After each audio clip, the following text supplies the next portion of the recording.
Halo, Assalamualaikum warahmatullahi wabarakatuh. Saling friends, welcome back to Suara Bahasa Volume 14 ya. Hari ini Miss Ima akan menemani kalian semua untuk membahas topik yang sudah kita tunggu-tunggu, yaitu seputar penyuntingan. Nah, tapi untuk topik kali ini penyuntingannya agak berbeda. Kalau sastra lingua Indonesia seringkali membahas tentang penyuntingan dalam naskah jurnal, hari ini kita akan membahas tentang penyuntingan dalam dunia penerbitan buku ya, karena juga ada kaitannya nih dengan layanan yang ada di sastra lingua Indonesia. Nah, sebagai informasi, Sastra Lingua Indonesia merupakan pusat penerjemahan, penyuntingan, sekaligus juga jangan lupa ya, kami juga memiliki layanan pelatihan dan juga pengujian bahasa asing. Segala sesuatu yang kalian butuhkan dalam hal penelitian ya, ataupun dalam hal pelatihan bahasa asing, itu tempatnya hanya di Sastra Lingua Indonesia. So all you need is always here. Oke. Hari ini kita tergabung dengan Jariah Publishing ya. Jariah Publishing ini juga salah satu penerbit yang yang juga menjajaki dunia penerbitan buku ya.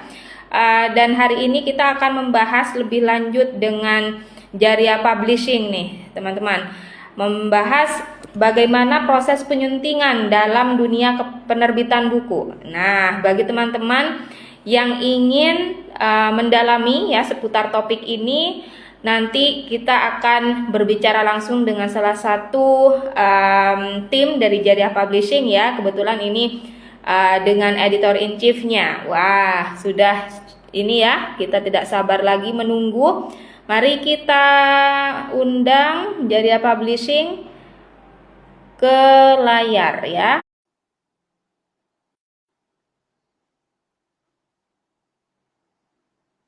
Oke, selamat datang bagi yang baru Sepertinya Mas Galang agak bising. Saya tidak tahu ini bisingnya. Kalau misalnya ada headset mungkin akan membantu sekali. Oke. Baik teman-teman. Kita Bagus dulu ya. Aman suaranya? Saya pindah dulu. Oke. Nah ini lebih baik. Alright. Oke, Mas Galang, kita tadi sudah memperkenalkan diri nih dari Sastra Lingua Indonesia, merupakan pusat penerjemahan, penyuntingan, kemudian juga pelatihan dan juga pengujian bahasa asing. Jadi teman-teman yang membutuhkan layanan seperti layanan penerjemahan ya untuk dunia bisnis ataupun dunia akademik ya, serta juga misalnya ada yang membutuhkan pengujian tes bahasa Inggris ya, TOEFL, IELTS ataupun kelas persiapannya, serta juga kelas pelatihan bahasa asing lainnya termasuk bahasa Arab, bahasa Jerman dan lain-lain, itu ada di Sastra Lingua Indonesia. So for further information you may check it out on our website di sastralingua.co.id. Nah, sekarang kita giliran nih. Mas Galang silakan perkenalan diri, Jariah Publishing itu apa, dan di sana Mas Galang berperan sebagai apa?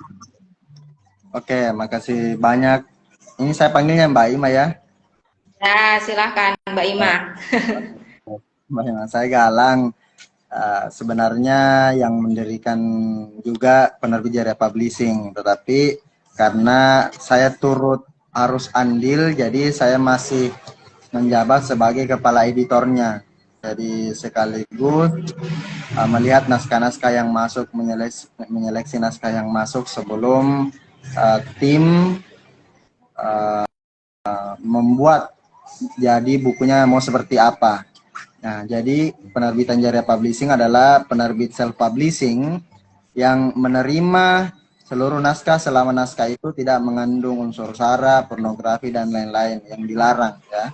Jadi memang sejak 2018 kami menerbitkan kurang lebih 200-an judul buku, itu berbagai macam genre, ada yang fiksi non-fiksi, ada novel, termasuk di beberapa tahun yang lalu itu kita terbitkan karya tulis ilmiah menjadi buku. Beberapa tahun terakhir banyak membantu juga dosen-dosen yang mau mengubah karya tulisnya seperti skripsi, tesis maupun disertasi menjadi sebuah buku berISBN seperti itu Mbak. Di kita tempatnya di Kabupaten Goa, Sulawesi Selatan ya, di daerah Sulawesi.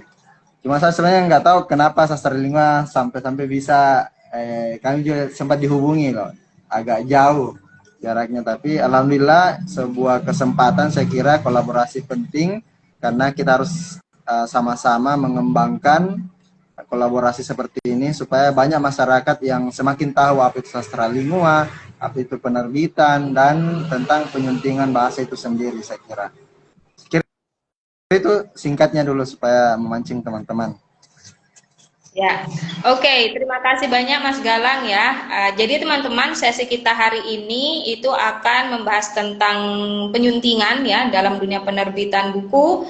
Kemudian tentunya mengetahui nih pentingnya adanya penyuntingan dalam proses penerbitan buku itu seperti apa dan tantangan-tantangannya. Nah, dan juga tentunya bagi penulis-penulis pemula ya dan juga penulis-penulis senior yang nantinya juga ingin melakukan penerbitan buku begitu ya, tahapan-tahapannya mungkin ya itu juga nanti bisa sambil lalu dipelajari melalui live IG ini. Oke, kita langsung saja ya Mas Galang untuk menyimak nih dan juga mempelajari tentang proses penyuntingan dalam penerbitan buku. Kira-kira menurut Mas Galang sebagai editor in chief yang sudah berpengalaman di Jariah Publishing begitu ya, penyuntingan itu seperti apa sih? Oke, baik, terima kasih atas kesempatannya. Jadi penyuntingan itu sebenarnya kan ada berbagai macam. Tapi kalau di kita sendiri fokusnya di penyuntingan bahasa ya, karena kita lebih banyak menerima naskah teks, maka paling penting adalah kita memeriksa mulai dari ejaan yang disempurnakan harus sesuai dengan KBBI, kemudian apakah dalam satu paragraf, satu kalimat ini sudah sesuai, sudah enak dibaca. Jadi karena kita terima berbagai macam genre, kemudian berbagai macam penulis, ada yang muda, kemudian ada yang sudah senior, kemudian ada yang masih mahasiswa, bahkan masih usia bangku sekolah, itu kalimat yang digunakan kadang kurang efektif. Nah, tugas kami di sini adalah memperbaiki itu agar tanpa mengubah maksud yang ingin penulis sampaikan, kita memperbaiki supaya sesuai dengan KBBI, kesalahan ketik diminimalkan dan menjadi enak dibaca. Seperti itu Mbak, kalau dari segi penerbitan penyuntingan di penerbitan buku kami. Oke, baik. Nah, jadi teman-teman ya, penyuntingan bahasa ini sebenarnya bisa dilakukan dalam berbagai bahasa ya. Nah, kebetulan kalau tim Mas Galang ini menerbitkan buku berbahasa Indonesia, sedangkan kalau di Sastra Lingua Indonesia, kami pun juga bisa melakukan penyuntingan dalam bahasa Indonesia ataupun bahasa asing lainnya, bahasa Inggris, bahasa Jepang, bahasa Mandarin dan lain-lain, tergantung dari kebutuhan setiap penulis. Jadi, teman-teman yang ingin melakukan proses penyuntingan begitu ya, tentu harus mengetahui apa saja sih yang menjadi salah satu fokus dari proses penyuntingan itu sendiri. Nah, tadi sudah mendengar ya beberapa, salah satunya adalah pemilihan kata, kemudian juga struktur kalimatnya, apakah sudah efektif ataukah belum efektif. Nah, sebelum kita mengetahui lebih lanjut lagi tentang proses penyuntingan dalam proses penerbitan buku, ada baiknya kita harus tahu dulu nih, bagaimana alur penerbitan buku, Mas Galang. Boleh diceritakan kepada teman-teman Suara Bahasa di sini? Oke, kepada teman-teman, jadi alur penerbitan buku di Jariah Publishing sebenarnya banyak sekali yang sering bertanya ya, bagaimana caranya. Dan sering-sering umum itu yang dia tanyakan langsung ke berapa biayanya. Padahal biaya bagi kami itu adalah di belakang, karena memang self-publishing itu mengharuskan penulisnya untuk ikut andil dalam membayar biaya cetak, tetapi kami kira adalah yang paling penting adalah harus ada naskahnya dulu. Itu yang paling pertama, naskah buku yang ingin diterbitkan. Jika penulis sudah memiliki naskah, kemudian sudah selesai ditulis, itu adalah modal awal. Jadi modal awal penulis untuk memiliki buku impiannya. Jika sudah ada, kadang penulis belum memasukkan di template.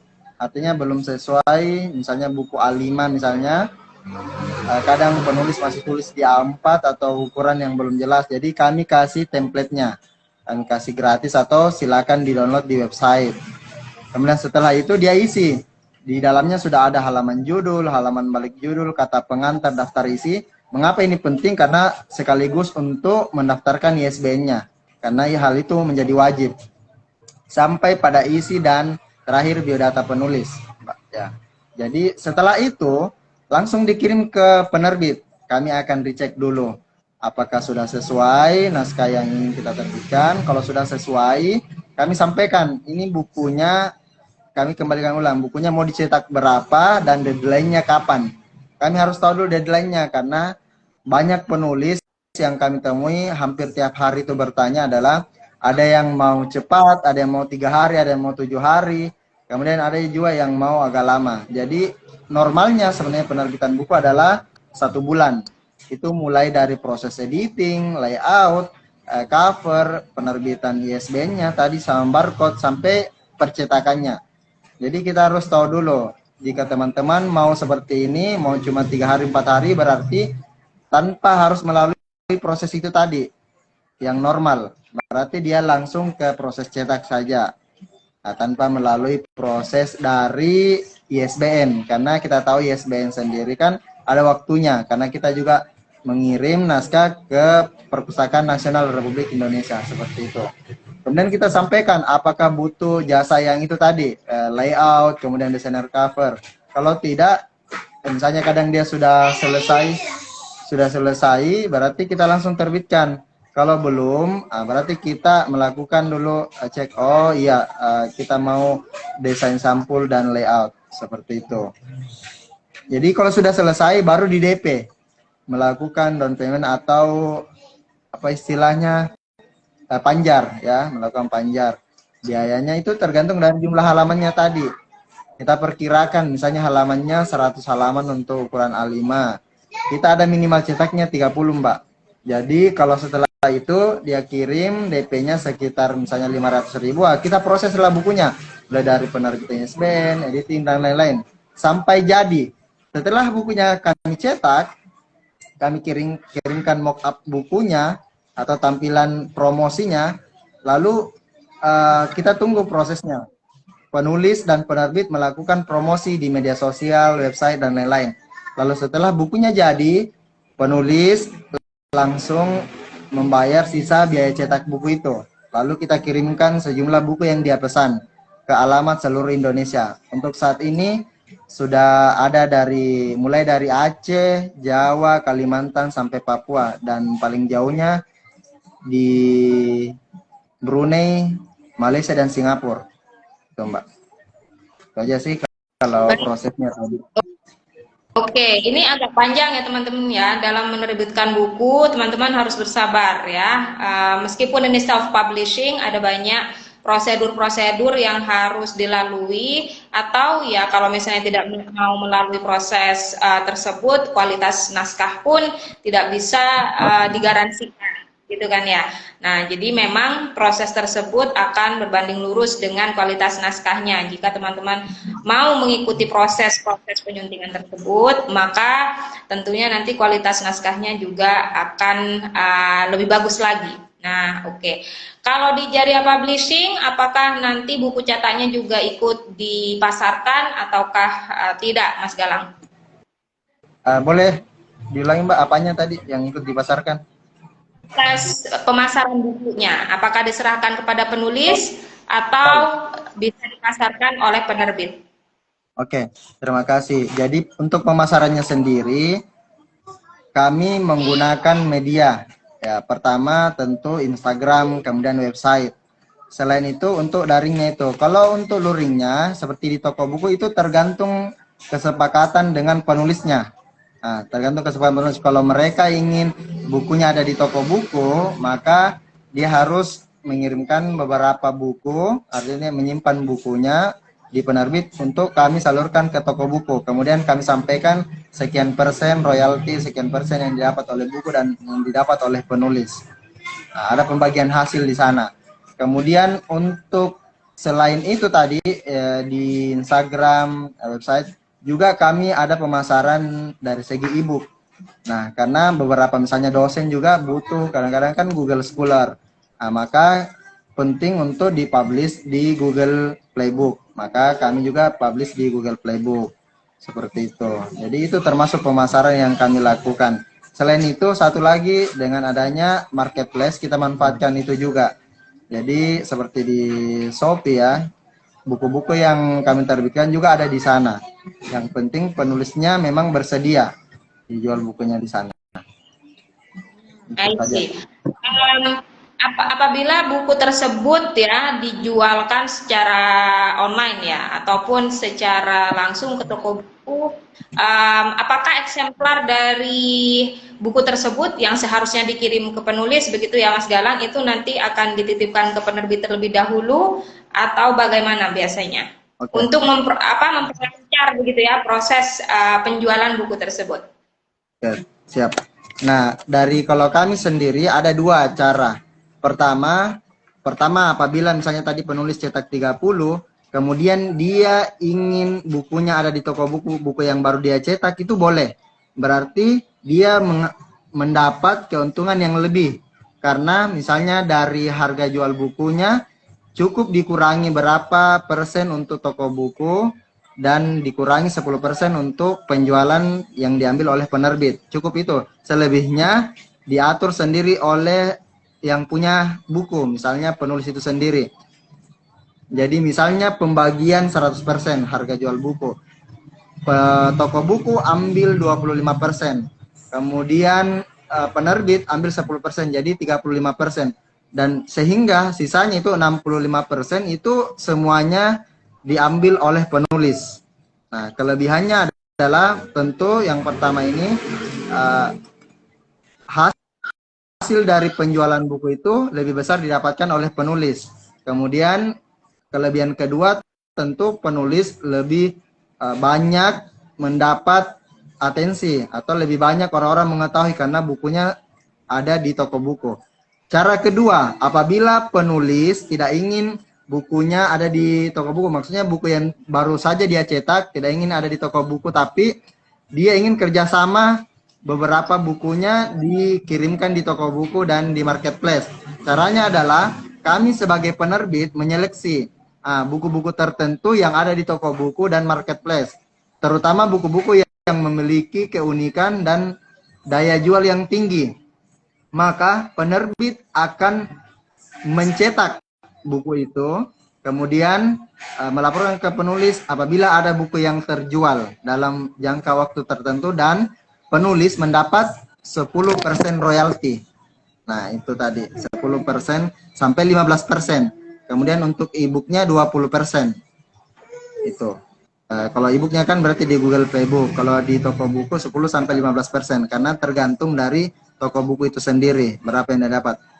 Cara kedua ini memang penulis tanpa mengeluarkan biaya sama sekali. Nah, berarti memang yang membiayai pihak penerbit ya untuk cara kedua ini. Ya, pihak penerbit yang membiayai bukunya untuk dicetak. Seperti itu, Mbak. Jadi kita laporkan ke penulis apabila sudah ada yang laku terjual dan lain-lain.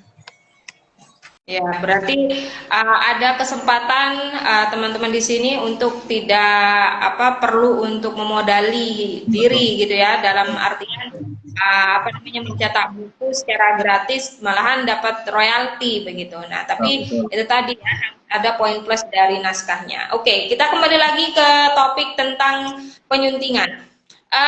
Dalam penerbitan buku, Galang, kira-kira apakah ada jenis-jenis penyuntingan yang dilakukan? Nah, jenis-jenis di sini mungkin kita fokuskan saja kepada tekniknya mungkin ya. Apakah ada teknik tertentu yang diterapkan? Oke.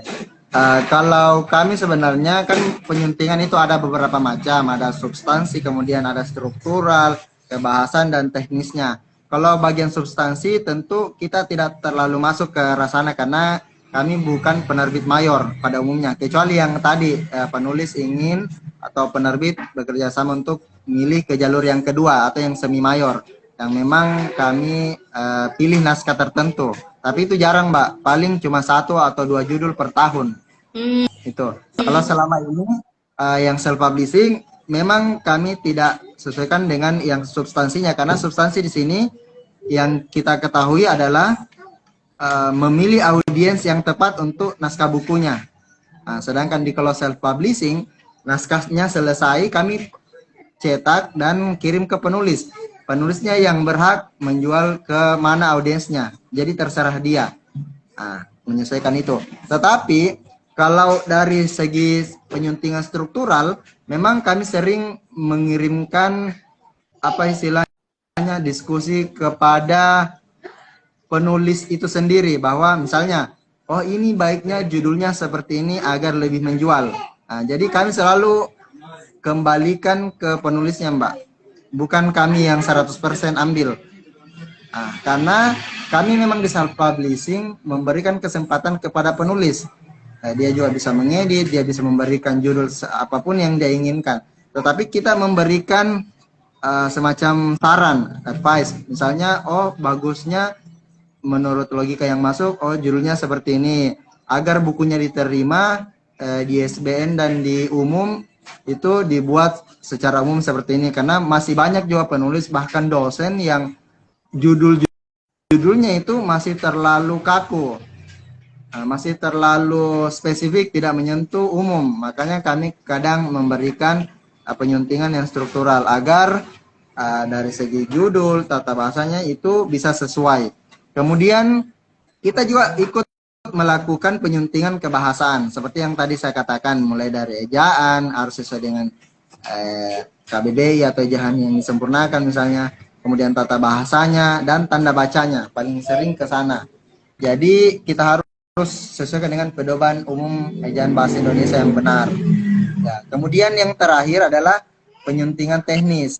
Jadi kadang kami melihat, utamanya buku-buku karya tulis ya, referensinya sudah ada, kemudian penyuntingannya sudah benar atau tidak, kemudian tabelnya, gambarnya sudah bagus atau belum. Kadang kami sering berkomunikasi dengan tim yang bagian layouting, bahwa oh ini sudah sesuai letak gambarnya di sini atau belum. Kemudian bagi naskah-naskah fiksi misalnya, ilustrasinya sudah benar di sini atau tidak. Masuk ke tahap penyuntingan gambar juga. Bagi kalau dari segi penyuntingan teknis ini sendiri, Mbak. Penyuntingan akhir sebenarnya hanya sebagai proofreading. Ya, mungkin di Mbak juga sudah sering mendengar proofreading. Jadi apabila ada yang setelah melakukan penyuntingan seluruhnya, kadang ada hal-hal yang masih terselip. Misalnya, oh ini yang kurang. Oh ini yang bagian nomor halaman yang kurang.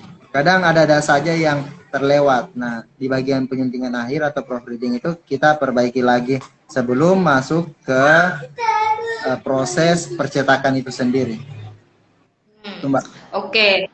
Nah, teman-teman tadi sudah mendengar ya bahwa dalam proses penyuntingan buku ya ataupun naskah apapun itu sebenarnya kita menggunakan teknik-teknik tertentu juga ya, yang tentunya berkaitan dengan bahasa apa yang digunakan. Kalau dalam bahasa Indonesia tentunya harus disesuaikan ya dengan ejaan yang benar juga, kemudian KBBI-nya juga harus sering diupdate gitu ya. Kemudian soal pentingnya proses penyuntingan ini sebenarnya tadi sudah agak terjawab gitu ya, bahwa naskah yang sudah disunting itu akan lebih terjamin secara kepenulisan, baik itu dalam hal misalnya spelling gitu ya, atau pengejaan kata, atau juga ada tadi tentang layouting. Nah, bahkan mungkin untuk cover sendiri ya Mas Galang ya, penyuntingan cover, kata-kata yang ada di cover mungkin itu juga sangat penting untuk disunting sebelum adanya proses penerbitan begitu. Nah, selain itu Mas Galang ya, seperti yang sudah dialami sebelumnya oleh penulis-penulis yang mungkin ada di Jaya Publishing begitu, apa lagi nih signifikansi dari penyuntingan dalam sebuah buku? Ya, jadi signifikansi dari penyuntingan sebuah buku itu akan kita bisa lihat bahwa kualitas hasil buku yang dicetak itu seperti apa, sehingga pembaca ataupun pembeli buku itu bisa mendapatkan apa yang dia inginkan di dalam buku itu. Kemudian pembaca-pembaca yang membutuhkan buku-buku referensi, terutama bagi buku-buku karya tulis, itu tentu akan membuat buku-buku ini menjadi dipakai sebagai pegangan yang kuat, bahwa ini loh buku yang saya betul-betul butuhkan, ini loh yang bisa menjadi buku acuan saya. Jadi sangat penting untuk memperbaiki dari hasil penyuntingan dari buku itu sendiri, Mbak, karena sangat dibutuhkan di beberapa tempat, bukan hanya satu lini. Karena ketika buku sudah dicetak, buku sudah diambil oleh pembeli, dibaca, kemudian dibagikan ke berbagai tempat, wilayah, maka disitulah peran dari hasil penyuntingan buku itu sendiri, termasuk tadi dari layout, isi, kemudian sampai cover. Mbak, saya kira. Yang ada dalam proses penyuntingan, apalagi ini Mas Delang sebagai salah satu tim ya yang menangani tentang screening naskah gitu ya, jadi pasti sangat berperan penting dalam proses seleksi naskahnya juga begitu. Iya, Mbak, betul. Jadi memang pada saat kita seleksi naskah, kita harus melihat dulu bukunya seperti apa. Makanya banyak orang yang langsung ingin mengatakan berapa biayanya, padahal kami belum mengecek naskahnya. Jadi tentu kita harus lihat dulu, naskahnya seperti apa, mau buku seperti apa yang jadi, mau ada ISBN-nya atau tidak, dan lain-lain, Mbak. Pokoknya kita selalu berkomunikasi dengan penulis selama proses pengajuan sampai akhir dari buku itu jadi. Mbak. Kalau tantangan terbesarnya dalam proses penyuntingan kira-kira apa tuh? Kalau tantangannya sendiri seperti yang tadi, bahwa kadang ada penulis yang mau buru-buru, artinya mau segera jadi bukunya.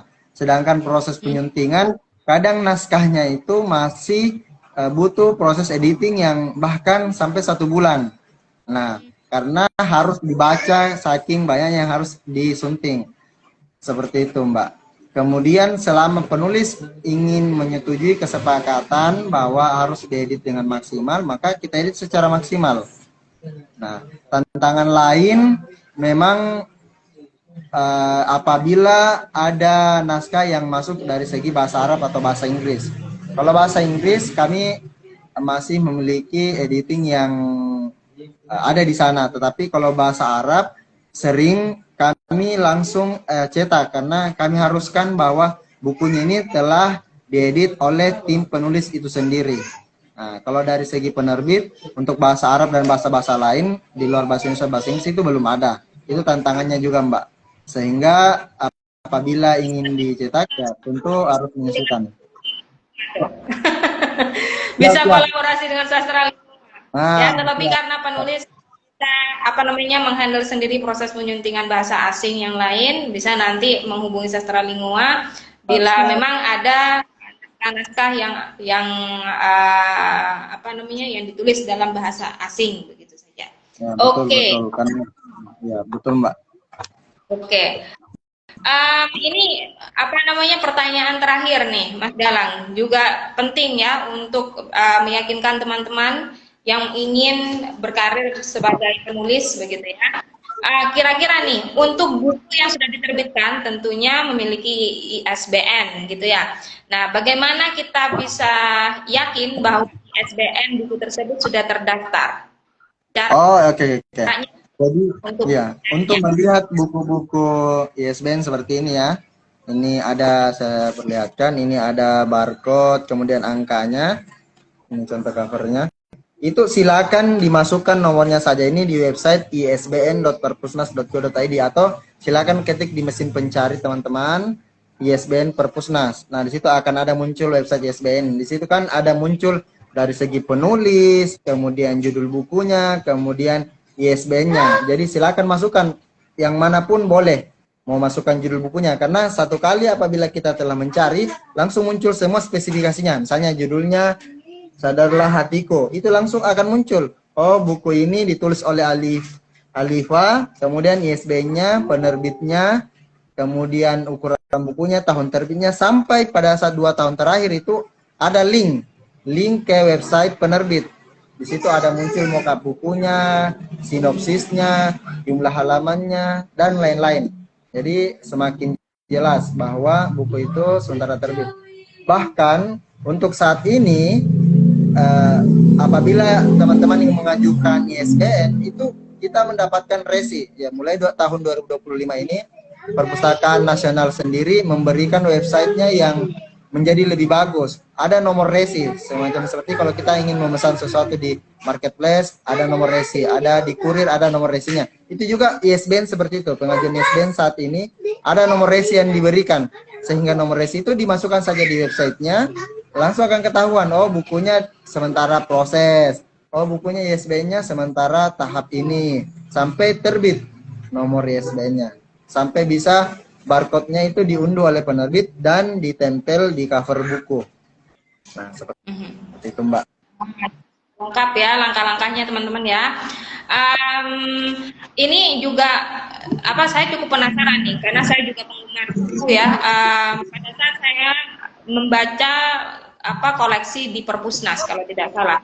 Nah, terkadang kita sebagai penulis gitu ya, itu tidak menyadari bahwa ada proses rilis e-book yang tanpa kita sadar atau tanpa sepengetahuan penulis nih, Mas Galang. Nah, ini proses ini tentu membuat kita bertanya-tanya ya sebagai penulis. Naskah saya diterbitkan secara cetak ya, tapi kenapa tiba-tiba ada e-booknya di Perpusnas dan bisa diakses secara gratis begitu. Nah, terkadang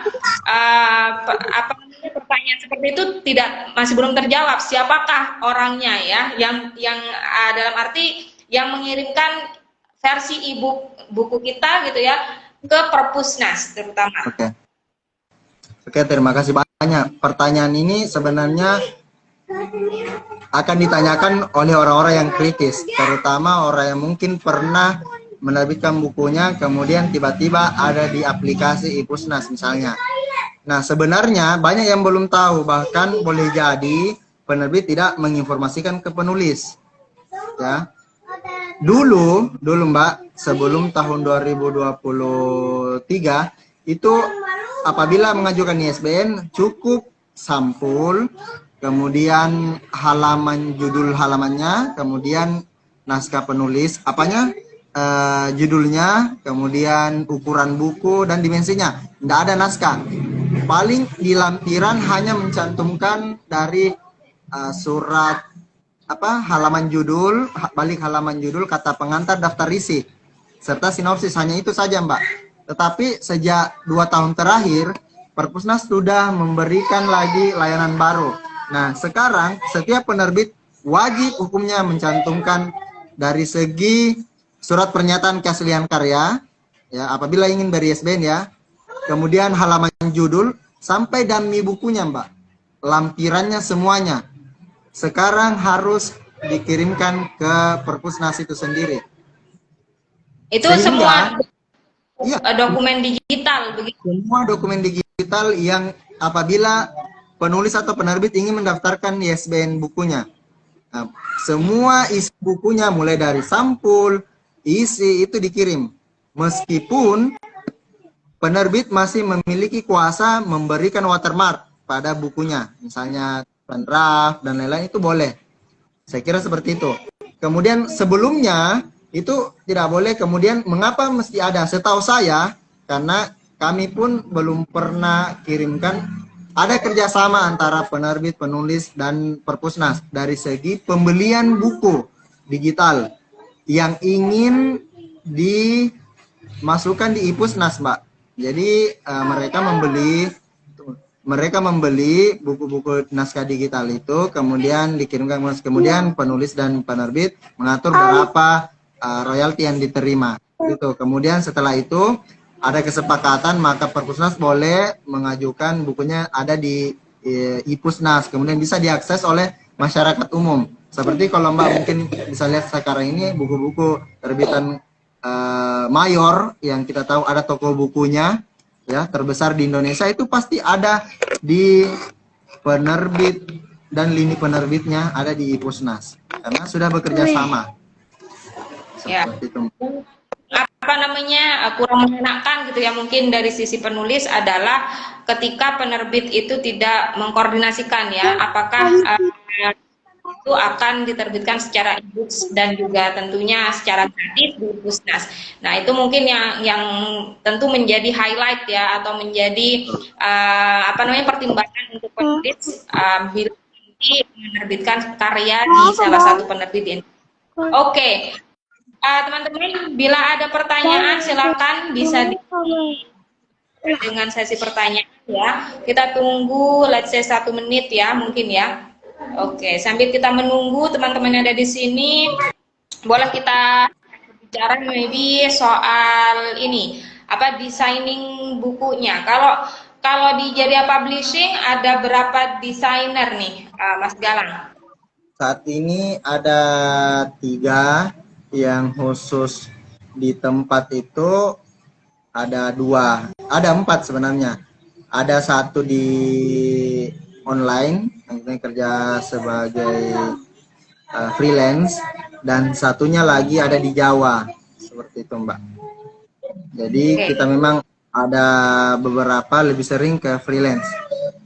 Jadi siapapun bahkan mau bekerja sama itu bisa, baik dari segi editor lepas ataupun layouter lepas ataupun desainer cover lepas, itu kami semua terima kok. Ya untuk ya apa namanya penyuntingan sendiri mungkin teman-teman pernah ya menggunakan layanan-layanan penyuntingan yang ada di Sastra Lingua ataupun di tempat lain begitu ya.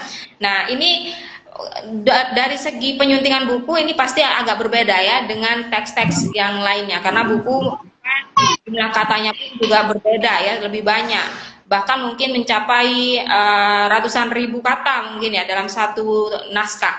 Nah kalau untuk penyuntingan buku sendiri, apakah nanti tarif dari editing ini akan dihitung secara per kata ataukah langsung bundling per buku nih Mas Galang? Kalau di Jariah Publishing sendiri ada 2 biasanya. Kalau yang naskah-naskah fiksi itu kami langsung bilang per naskah, per bukunya, per judul.